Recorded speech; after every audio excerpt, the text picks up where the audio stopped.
नमस्कार दोस्तों। डेट आज की 27 मार्च 2026 है। स्वागत है आपका एटोवेल डिस्कशन में।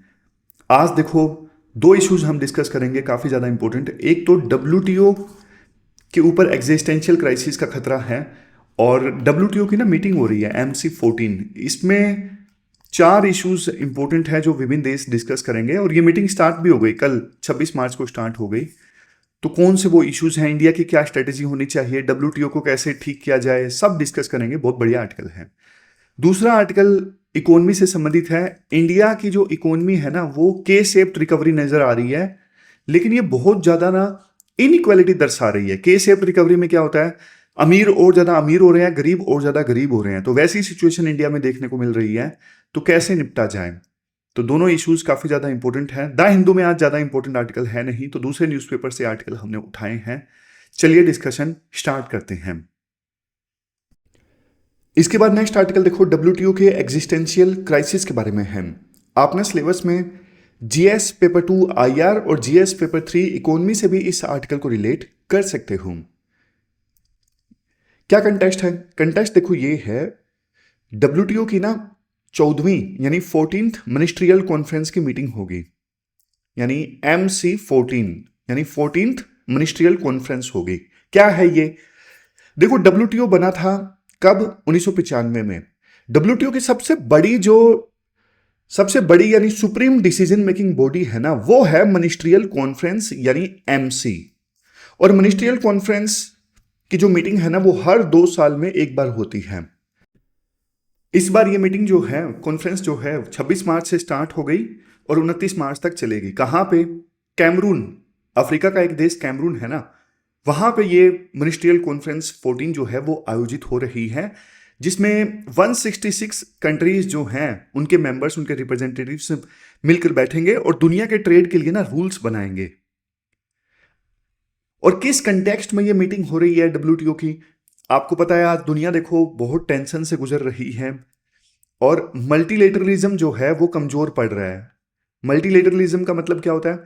मल्टीलेटरलिज्म मतलब जहां देखो सब मिलकर रूल्स बनाते हैं ना, जैसे UN है, डब्ल्यूटीओ है, उसको मल्टीलेटरलिज्म बोलते हैं। तो ये जो मल्टीलेटरलिज्म है आज कमजोर पड़ रहा है। और यूनिलेटरलिज्म मतलब जब सब देश अपनी अपनी मर्जी चलाने लगे, जैसे USA आज के समय में कर रहा है। तो ये जो यूनिलेटरलिज्म है ना, वो दुनिया में बढ़ रहा है। और एक देखो फेमस स्कॉलर हैं, उन्होंने एक बात बोली थी, when trade rules fail trade war begins.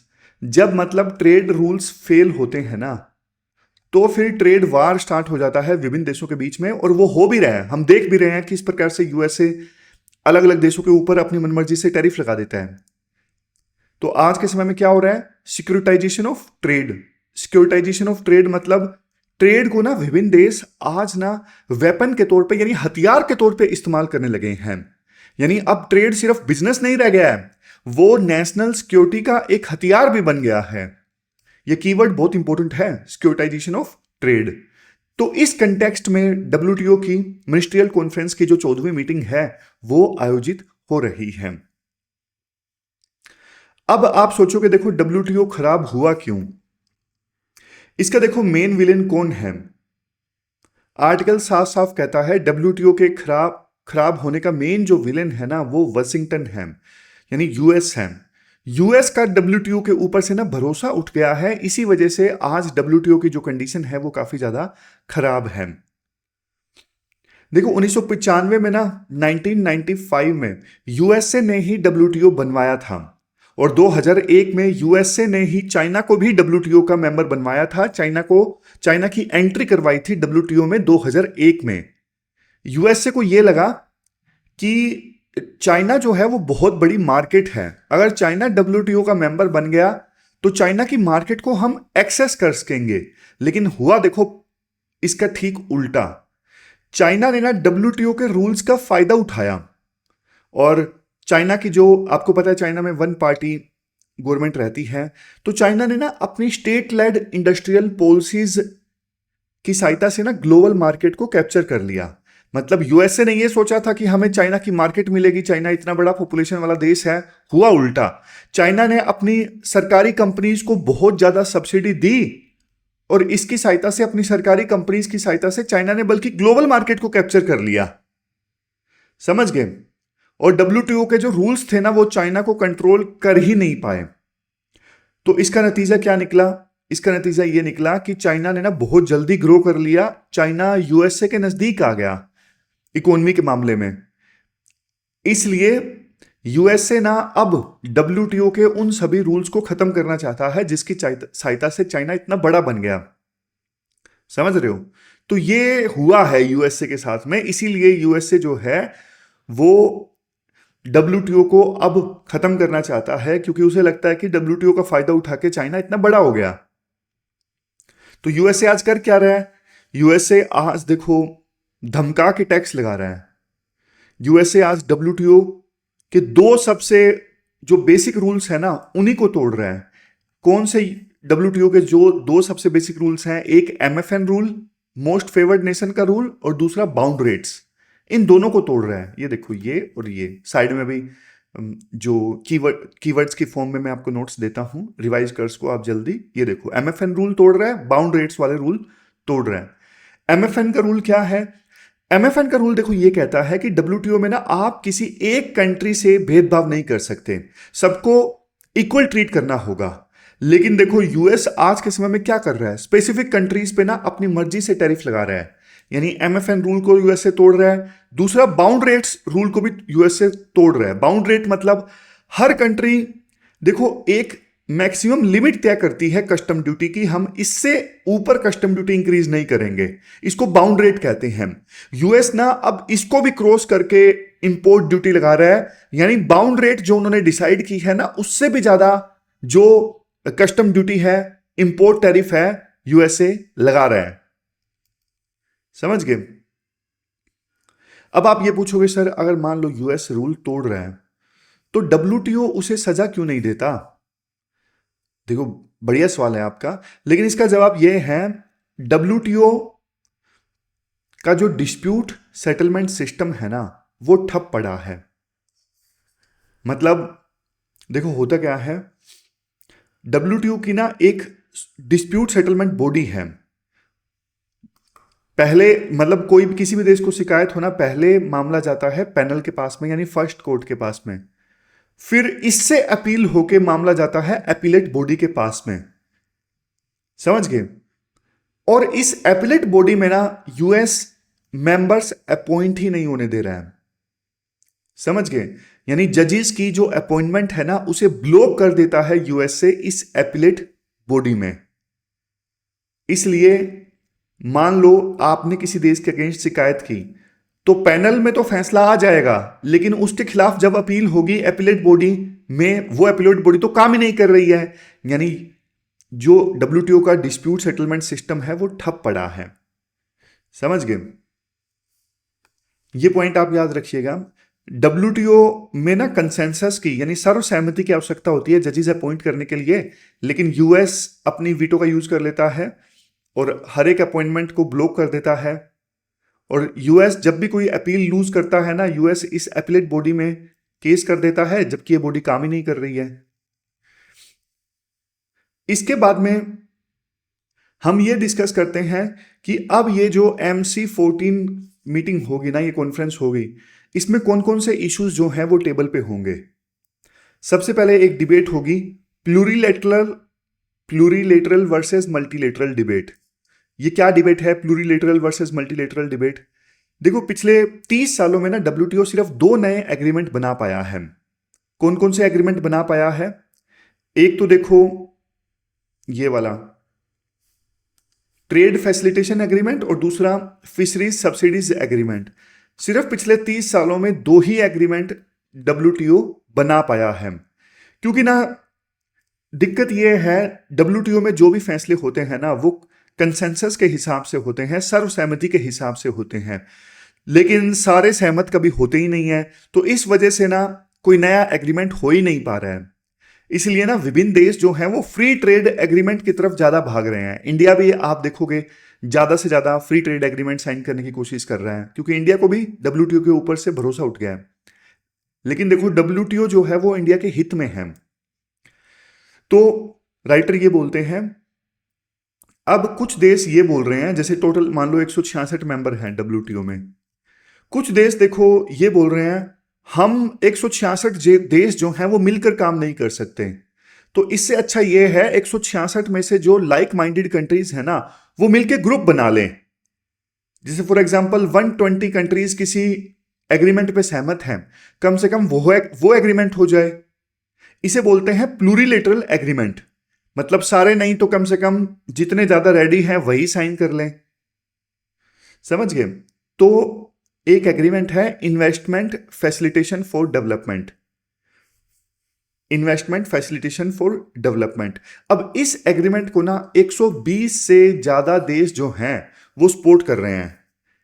इसके अलावा एक और एग्रीमेंट है, एग्रीमेंट ऑन इलेक्ट्रॉनिक कॉमर्स यानी ई कॉमर्स। ये रहा ई कॉमर्स एग्रीमेंट और इन्वेस्टमेंट फैसिलिटेशन एग्रीमेंट। तो ये दोनों देखो प्लूरिलेटरल एग्रीमेंट साइन हो सकते हैं, investment facilitation and e commerce agreement. समझ गए? लेकिन देखो डब्ल्यूटीओ का एनेक्स 4 ये कहता है कि अगर मान लो कोई प्लूरिलेटरल एग्रीमेंट साइन होता है, प्लूरिलेटरल एग्रीमेंट समझ गए ना, बार बार वर्ड आ रहे हैं, जिससे सारे देश मिलके नहीं साइन कर रहे, मतलब कुछ ग्रुप मिलके साइन कर रहे हैं। सारे देशों में से एक ग्रुप बन गया, फॉर एग्जांपल 120 देशों का, ये ग्रुप साइन कर रहा है, उस एग्रीमेंट को बोलते हैं प्लूरिलेटरल एग्रीमेंट। तो एनेक्स 4 ये कहता है डब्ल्यूटीओ का कि ये प्लूरिलेटरल एग्रीमेंट जो है वो उन्हीं देशों पे लागू होगा जो इसे साइन कर रहे हैं। 120 देश साइन कर रहे हैं इसे मिलके, तो सिर्फ ये 120 देशों पे लागू होगा, ये सभी पे लागू नहीं होगा। समझ गए? तो इंडिया का स्टैंड देखो ये है, इंडिया बहुत ज्यादा अपोज कर रहा है इन प्लूरिलेटरल एग्रीमेंट्स का। इंडिया का ये मानना है कि हमने अगर कुछ ग्रुप्स को नियम बनाने दिया ना डब्ल्यूटीओ के अंदर, तो देखो ये पेंडोरा बॉक्स ओपन कर देगा और मल्टीलेटरल सिस्टम के टुकड़े टुकड़े हो जाएंगे। समझ रहे हो? तो इंडिया अपोज कर रहा है। फिर देखो ई कॉमर्स मोराटोरियम से संबंधित थोड़ा ज्यादा डिटेल दी जाती है, ये ज्यादा इंपॉर्टेंट है, जो कि डिस्कस होगा इस बार MC14 मीटिंग में। ई कॉमर्स मोराटोरियम क्या है? देखो 1998 में ना डब्ल्यूटीओ ने ये डिसाइड किया था कि जो इलेक्ट्रॉनिक ट्रांसमिशन है ना, जैसे सॉफ्टवेयर का ट्रांसमिशन है, मान लो मैं सॉफ्टवेयर यूज कर रहा हूं यूएसए का, मान लो ये कैमेटेशिया है जिसकी सहायता से मैं वीडियो बनाता हूं ना, मैं स्क्रीन कैप्चर होती है, इस सॉफ्टवेयर का नाम है कैमेटेशिया, यूएसए की कंपनी है। तो एक प्रकार से मैंने यूएसए से इंपोर्ट किया है ये सॉफ्टवेयर, लेकिन भारत सरकार इस पे ना इंपोर्ट टैरिफ नहीं लगा सकती, भारत सरकार इस पे कस्टम ड्यूटी नहीं लगा सकती। क्यों? क्योंकि 1998 में ये डिसाइड हुआ था कि इलेक्ट्रॉनिक ट्रांसमिशन जैसे सॉफ्टवेयर, मूवीज डाउनलोड करना, इन पे कोई कस्टम ड्यूटी नहीं लगेगी। हर 2 साल में इस मोरेटोरियम को रिन्यू कर दिया जाता है। प्रॉब्लम ये है कि इस साल के 31 मार्च को ये एक्सपायर हो रहा है। अब डेवलप कंट्रीज ये चाहती हैं कि इसे परमानेंट कर दिया जाए, क्योंकि ज्यादातर सॉफ्टवेयर मूवीज तो वहीं बनती है, मतलब हॉलीवुड वाली, और सॉफ्टवेयर यूएसए जैसे देशों के हैं। और आज देखो डिजिटल ट्रेड बहुत ज्यादा बढ़ गया है, मतलब सोच के देखो, हम नेटफ्लिक्स पे मूवी देख रहे हैं ना, तो ये भी एक प्रकार से मूवीज का इंपोर्ट करने के समान है। समझ रहे हो? लेकिन इंडिया इस पे कोई कस्टम ड्यूटी नहीं लगा पाता, और इससे ना डेवलपिंग कंट्रीज को बहुत ज्यादा रेवेन्यू का लॉस हो रहा है। इसलिए इंडिया चाहता है कि ये जो मोराटोरियम है ना अब खत्म हो जाए, और इंडिया जैसे देश यूएसए से सॉफ्टवेयर या फिर मूवीज जो स्ट्रीम करते हैं ना, उन पे हम इंपोर्ट टैरिफ लगा सकें, कस्टम ड्यूटी लगा सकें। तो इस मुद्दे पे डिस्कशन होगी। फिर नेक्स्ट है special and differential treatment, SDT, ये तीसरा इशू है जिस पे डिस्कशन होगी। बेसिक्स देख लीजिए। देखो एसडीटी यानी स्पेशल एंड डिफरेंशियल ट्रीटमेंट ना डब्ल्यूटीओ का एक स्पेशल प्रोविजन है। ये ना डेवलपिंग कंट्रीज को और लीस्ट डेवलप कंट्रीज को एक्स्ट्रा टाइम देता है डब्ल्यूटीओ के रूल्स इंप्लीमेंट करने के लिए। समझ गए? क्योंकि सभी की इकोनॉमी एक समान नहीं है ना, डेवलपिंग कंट्रीज और लीस्ट डेवलप कंट्रीज की इकोनॉमी थोड़ी डाउन है, तो उनको स्पेशल टाइम दिया जाता है, ज्यादा टाइम दिया जाता है। लेकिन यूएस की डिमांड ये है कि जो एसडीटी के रूल्स है ना वो कमजोर किए जाएं, खास करके बड़ी इकोनॉमी के लिए, जैसे चाइना, इंडिया, ब्राजील, इंडोनेशिया, इनके लिए अब एसडीटी के रूल्स कमजोर होने चाहिए, इनको एक्स्ट्रा टाइम नहीं मिलना चाहिए। क्योंकि यूएसए कहता है अब आप लोग गरीब नहीं हो, तो ये टैग आपके ऊपर से हटना चाहिए। फिर चौथा इशू एमएफएन का जो डिस्कस होगा इस MC14 की मीटिंग में। 4 इशू कौन कौन से? पहले प्लूरिलेटरल वाला, दूसरा ई कॉमर्स वाला, तीसरा ये एसडीटी वाला, और चौथा इशू एमएफएन वाला। अब ये भी उम्मीद है कि इस MC14 में ना यूएस इस एमएफएन प्रिंसिपल को औपचारिक रूप से चैलेंज करेगा। यूएसए का मकसद ये है कि उन कंट्रीज से फायदा छीन लेना, जैसे चाइना है, जिन्होंने ना एमएफएन का गलत फायदा उठाया है। पर देखो, अगर एमएफएन का स्टेटस हट जाता है ना, तो पूरा जो ग्लोबल रूल बेस्ड ऑर्डर है ना, वही खतरे में पड़ जाएगा। कोई देश किसी के ऊपर कितना भी टैक्स लगाएगा। समझ गए? तो इंडिया की क्या स्ट्रेटेजी रहेगी इस MC14 में? इंडिया की स्ट्रेटेजी ये रहेगी, सबसे पहले मल्टीलेटरलिज्म को सपोर्ट किया जाए। इंडिया देखो हमेशा ना मल्टीलेटरलिज्म को सपोर्ट करता है, जैसे यूएन है, WTO है। तो अब देखो वक्त ये है ग्लोबल साउथ का नॉर्मेटिव लीडर बनने की। समझ गए? दूसरी डेवलपिंग कंट्रीज के साथ में अलायंस बना के चलने का समय आ गया है। फिर दूसरा है, इंडिया की अप्रोच रहेगी प्राग्मेटिक अप्रोच। ये देखो प्राग्मेटिक अप्रोच, न्यू दिल्ली को ना अपनी देखो कई इश्यूज पे ना जिद छोड़नी पड़ेगी।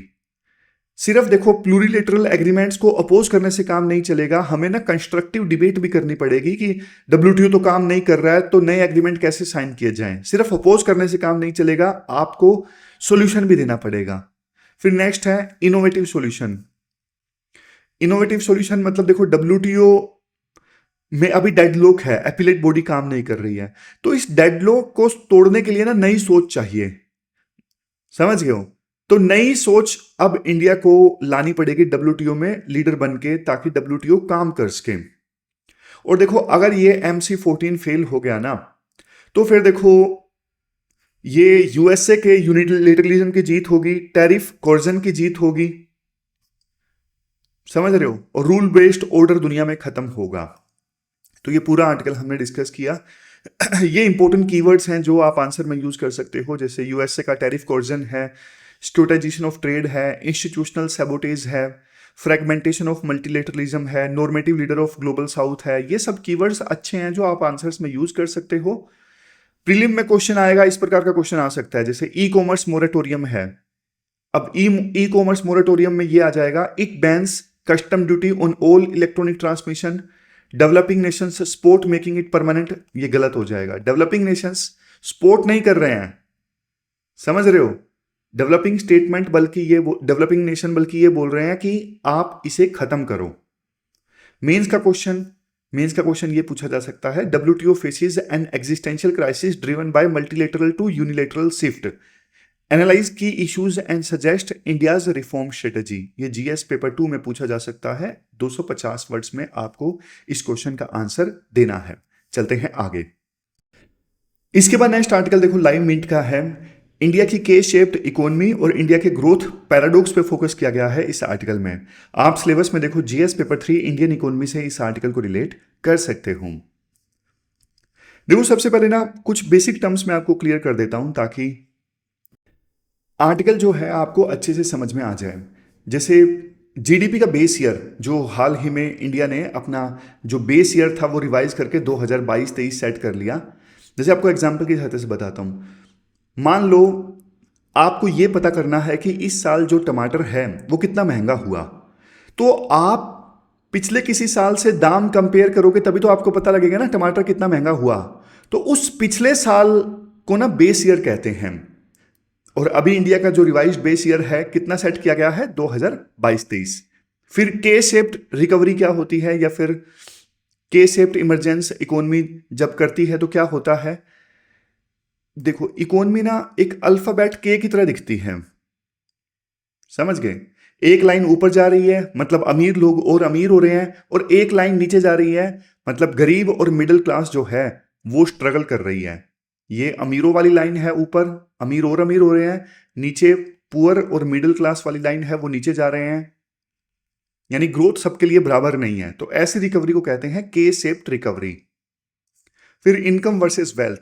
इनकम देखो वो पैसा है जो आप ना हर महीने कमाते हो, जैसे सैलरी है, और वेल्थ है आपकी प्रॉपर्टी, गोल्ड, शेयर्स जो आपने जमा करके रखे हैं, ये आपकी एसेट है। तो ये डिफरेंस है इनकम और वेल्थ में। परचेजिंग पावर पैरिटी का मतलब क्या है? सिंपल भाषा में देखो, $1 में यूएसए में जो सामान मिलता है, क्या इंडिया में भी 80 रुपए में या फिर 90 रुपए में, जो भी $1 की वैल्यू है, 90 रुपए में उतना सामान मिलेगा? नहीं। इंडिया में आप $1 में ज्यादा सामान खरीद सकते हो। इंडिया में जो चीजें हैं वो सस्ती मिलती हैं, समझ गए? तो परचेजिंग पावर पैरिटी का हम इस्तेमाल करते हैं दो देशों के स्टैंडर्ड ऑफ लिविंग को कंपेयर करने के लिए। फिर प्रोग्रेसिव टैक्सेशन, जो जितना ज़्यादा कमाएगा वो उतना ज़्यादा टैक्स देगा, मतलब गरीब को छूट मिलेगी, अमीर पे ज़्यादा टैक्स लगेगा। इसका पर्पज होता है प्रोग्रेसिव टैक्सेशन का इनइक्वालिटी को कम करना। तो ये बेसिक टर्म्स का मतलब आप समझ गए। अब राइटर देखो ये बोलते हैं, इंडिया ना दुनिया की इस वक्त फास्टेस्ट ग्रोइंग इकोनॉमी है। आप डेटा देख लीजिए, 2023-24 में हमारी रियल जीडीपी 7.2% से ग्रो हुई, 2024-25 में 7.1%, और एस्टिमेट ये है 2025-26 में हमारी जो ग्रोथ रेट रहेगी वो रहेगी 7.6%। ये क्यों हो रहा है? सरकार ने देखो 3 बढ़िया काम किए हैं। सरकार ने पब्लिक इन्वेस्टमेंट काफ़ी ज़्यादा की है, मतलब इंफ्रा पर दबा के पैसा लगा रही है सरकार, जैसे रोड्स पे, रेलवेज पे, इंफ्रास्ट्रक्चर पे। इसलिए देश की इकोनॉमी सही ढंग से ग्रो कर रही है। दूसरा, सर्विस एंड आईटी सेक्टर है। हमारा आईटी सेक्टर और सर्विस सेक्टर भी बहुत स्ट्रोंग है। हालांकि बातें उठती रहती हैं कि आईटी सेक्टर को अब खतरा है एआई की वजह से, लेकिन फिर भी अभी तक हमारा सर्विस सेक्टर ठीक ठाक परफॉर्म कर रहा है। फिर नेक्स्ट है डोमेस्टिक डिमांड। देखो, हमारे देश की पॉपुलेशन है 140 करोड़, हमारी डोमेस्टिक कंजम्पशन ही इकोनॉमी को बचा लेती है। मतलब चाहे बेशक ग्लोबल इकोनॉमी में शॉक्स आ रहे हों, जैसे अभी ईरान वार चल रहा है, लेकिन हमारा एक्सपोर्ट जो है वो थोड़ा बहुत प्रभावित होगा, लेकिन डोमेस्टिक कंजम्पशन इतनी ज्यादा है कि इकोनॉमी खतरे में आती नहीं है। इकोनॉमी को चलने के लिए क्या चाहिए? डिमांड चाहिए। डिमांड तो फिर हमारा 140 करोड़ लोगों का देश है, डिमांड तो डोमेस्टिक ही आ जाती है ना, तो इकोनॉमी सही ढंग से चलती रहती है। लेकिन क्या ये जो पूरी सिचुएशन है सही पिक्चर दिखाती है? नहीं। आप ना वर्ल्ड इनइक्वालिटी रिपोर्ट देखिए, वर्ल्ड इनइक्वालिटी रिपोर्ट 2026। आप ना सोच के देखिए, इंडिया में ना टोटल 100 लोग हैं और 100 रुपए की इनकम है, तो सिर्फ टॉप के जो 10% लोग हैं ना, टॉप के जो 10% लोग हैं वो 58 रुपीज ले जाते हैं।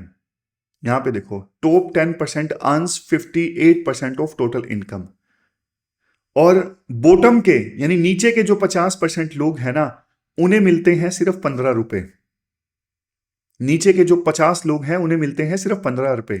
आप ये ग्राफ देखो, मतलब पाई चार्ट देख लो। और इनइक्वालिटी कैसे बढ़ रही है मैं आपको एक एग्जांपल की सहायता से बताता हूं। जब देश आजाद हुआ था ना 1950 में, मान लो, तो टॉप के 10% के पास में सिर्फ 35% इनकम थी। आज वो बढ़ के 58% इनकम हो गई है। तो 1950 से लेके अभी तक देख लीजिए इनइक्वालिटी कितनी ज्यादा बढ़ गई है, समझ गए? और वेल्थ, इनकम और वेल्थ में फर्क होता है, मैंने आपको बताया था ना। वेल्थ मतलब प्रॉपर्टी, सोना, ये सब जो आपने जमा करके रखा है। टॉप 10% लोगों के पास में इंडिया की 65% वेल्थ है। ओ भाई, बहुत ज्यादा। और टॉप 1% जो लोग हैं उनके पास में देश की 40% वेल्थ है। और 2014 से लेके 2024 के बीच में इस नंबर में कोई बदलाव नहीं आया है। ग्लोबल कंटेक्स्ट की बात करें, पूरे वर्ल्ड में टॉप के जो 60,000 लोग हैं ना, यानी 0.001% लोग, इनके पास ना बॉटम के जो 50% लोग हैं ना, उनसे 3 गुना ज्यादा वेल्थ है सिर्फ 60,000 लोगों के पास में। सोच के देखो कितनी इनइक्वालिटी है, बहुत ज्यादा। अब आर्टिकल ये कहता है इंडिया का जो मिडिल क्लास है ना, मिडिल क्लास में हम सब लोग आते हैं। इंडिया का मिडिल क्लास देखो पूरी तरह से दबा हुआ है, स्क्वीज्ड है। इंडिया के मिडिल क्लास की जो वेल्थ है वो नहीं बढ़ रही है, वो लिमिटेड है। और इकोनॉमी इंडिया की अच्छी ग्रो कर रही है, 7.2%, 7.1%, 7.6%। उसका फायदा इंडिया की मिडिल क्लास को नहीं मिल रहा है, सीधी सी बात है। मिडिल क्लास ईएमआई और टैक्स के बीच में ना फंस के रह गए हैं। टैक्स उन्हें ज्यादा देना पड़ता है, ईएमआई चुकानी पड़ती है, तो दोनों के बीच में फंस के रह गए हैं। राइटर एग्जाम्पल देते हैं, जैसे इंडिया के टॉप 10% के पास में कितनी इनकम? 58%। तो के शेप हमारे देश में देखने को मिल रही है इकोनॉमी, जबकि चाइना और ईस्ट एशिया के देशों में टॉप के 10% के पास में 38% इनकम। समझ गए? यानी इन देशों ने, चाइना और ईस्ट एशियन कंट्रीज ने जब जल्दी जल्दी ग्रोथ की ना, तो उनका इनकम डिस्ट्रीब्यूशन ब्रॉड रखा उन्होंने, यानी वो सबको साथ लेके चले। हमारे देश में ऐसा नहीं हुआ। यूरोप में तो टॉप के 10% लोगों की जो इनकम है वो 26% है, यानी यहां पे तो बल्कि कम इनइक्वालिटी है। यहां पे रीडिस्ट्रीब्यूटिव पॉलिसीज स्ट्रॉन्ग है, यानी अमीर ज्यादा कमाते हैं तो उन पे टैक्स लगता है, फिर वो गरीब में बढ़ जाता है, जबकि इंडिया में ऐसा नहीं है। और आर्टिकल के अकॉर्डिंग इंडिया में देखो, आज महिलाओं का पार्टिसिपेशन लेबर फोर्स में देख लीजिए कितना है, काफी कम, 15% है। सिर्फ 15% जो औरतें हैं वो फॉर्मल वर्क फोर्स का हिस्सा हैं। और पिछले 10 सालों में ये जो फिगर है वो हार्डली इंप्रूव हुई है, इसी के राउंड घूम रही है। सोच के देखो, अगर हमारी आधी आबादी जो है वो घर पे बैठेगी, तो क्या इकोनॉमी अपने फुल पोटेंशियल पे पहुंच पाएगी? नहीं पहुंच पाएगी। समझ गए? तो क्या करना चाहिए? उनको हमें सेफ ट्रांसपोर्ट प्रोवाइड करना है, पैट्रियार्कल माइंडसेट को धीरे धीरे दूर करना है, डोमेस्टिक वर्क को महिलाओं की ड्यूटी नहीं देखा जाना चाहिए, सिर्फ महिलाओं की ड्यूटी नहीं देखा जाना चाहिए, और affordable child care facilities provide करने की आवश्यकता है ताकि महिलाएं काम पे जा सकें। फिर लास्ट में राइटर बोलते हैं, देखो इंडिया के पास में ना अब एक ट्विन चैलेंज है। ट्विन चैलेंज क्या है?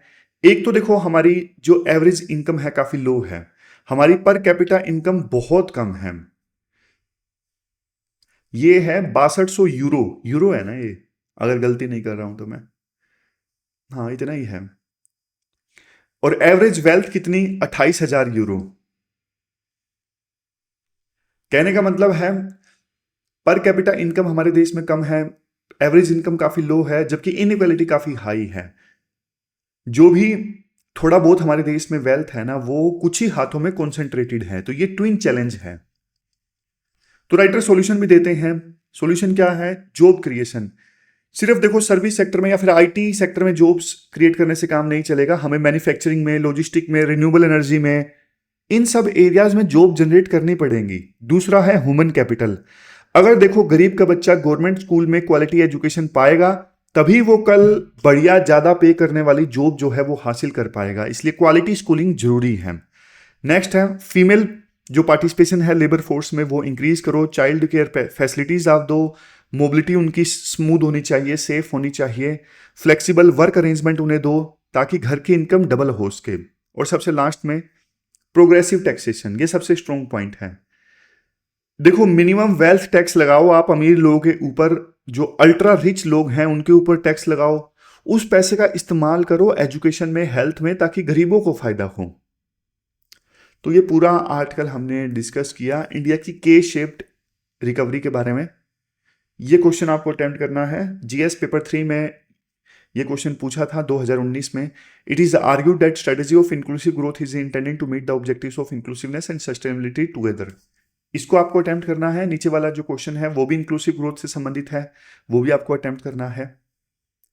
ये कीवर्ड्स काम के हैं जो आप यूज कर सकते हो: K shaped emergence, redistributive policies, wealth concentration, progressive taxation, human capital formation, feminization of poverty, twin challenge. ये आप जीएस पेपर 3 में यूज कर सकते हो।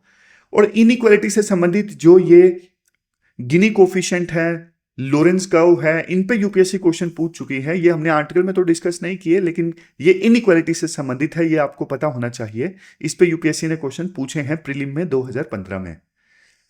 तो ये थी हमारी आज की डिस्कशन। कल मिलते हैं फिर से एक नई डिस्कशन के साथ। तब तक आप अपना ध्यान रखिए, अच्छे से पढ़िए। Thank you very much for discussion.